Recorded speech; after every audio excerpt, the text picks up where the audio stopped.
This Pinterest Pick of the Week, sponsored by Jolly Lane Floral.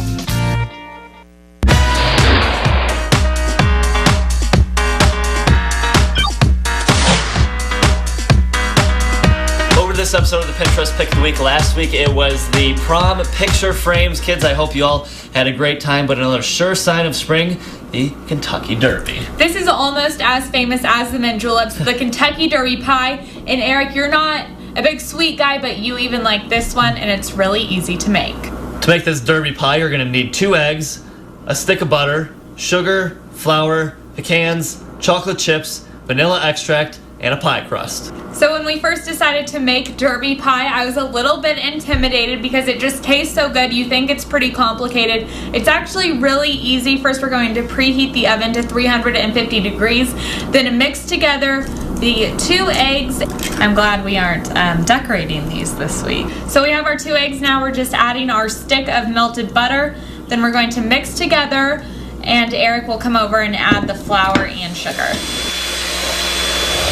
Like Elizabeth said, this is one of the easier pie recipes. We would have never have thought, because I saw her grandma's from scratch version last year, but we're going to add 1 cup of the sugar, stir it, and then we're going to add half a cup of flour and stir it until we start getting the right texture for our pie. Now we're just going to add 1 cup pecans, 1 cup chocolate chips, and a teaspoon of vanilla, but we need chopped up pecans, so we're just going to put them in a plastic bag and give them a little hammer. Take out all my anger.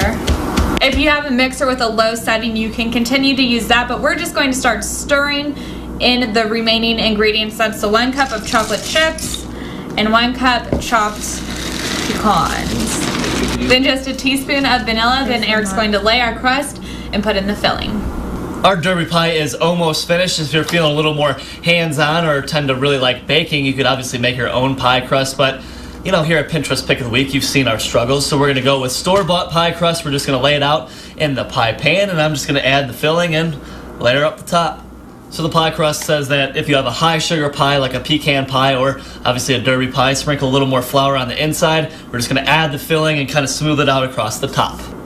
So our Derby pie is just about 30 to 35 minutes away from being finished. Cook it until the top is golden brown, and be sure to put it on the center rack so it cooks evenly. Our Derby pie looks and smells amazing. Now we just have to let it cool for 2 to 3 hours before we can cut in. That's a long time, but it sure does smell delicious, and it looks, we actually did a pretty good job, Elizabeth. I'm pretty proud of this, and of course you can catch all of our Derby coverage starting tomorrow morning at 6 a.m. on News Center 1 today, but keep the Pinterest ideas coming to our Pinterest Pick of the Week board. While you're at it, Elizabeth, as always, happy pinning. Happy pinning.